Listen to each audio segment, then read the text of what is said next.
Bună, om frumos! Mi-a fost dor de tine. Sper că și ție.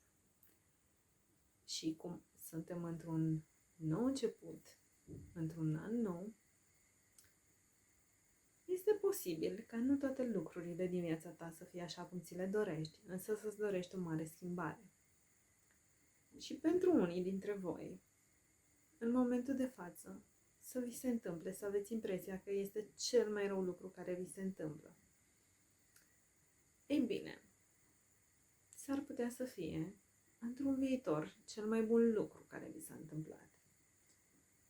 Și aș vrea să te gândești la un moment din trecutul tău în care te-ai gândit că este cel mai rău lucru care ți se poate întâmpla.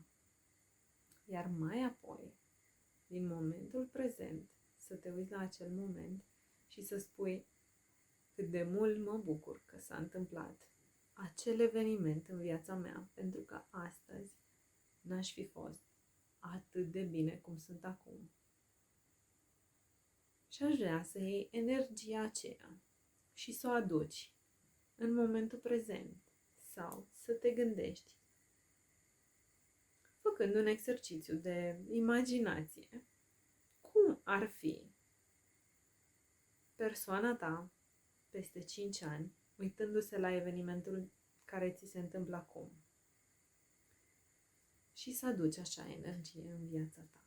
Pentru că persoana de peste 5 ani, persoana ta, sigur nu mai gândește la fel ca tine și nu mai vede lucrurile în același mod cum le vezi tu acum și nici nu mai este în emoția aceea a pierderii, a suferinței sau orice alte emoții prin care treci tu acum și o vezi foarte negativă.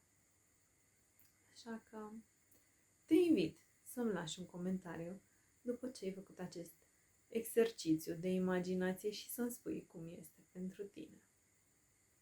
Până data viitoare, te pup și te îmbrățișez, om frumos!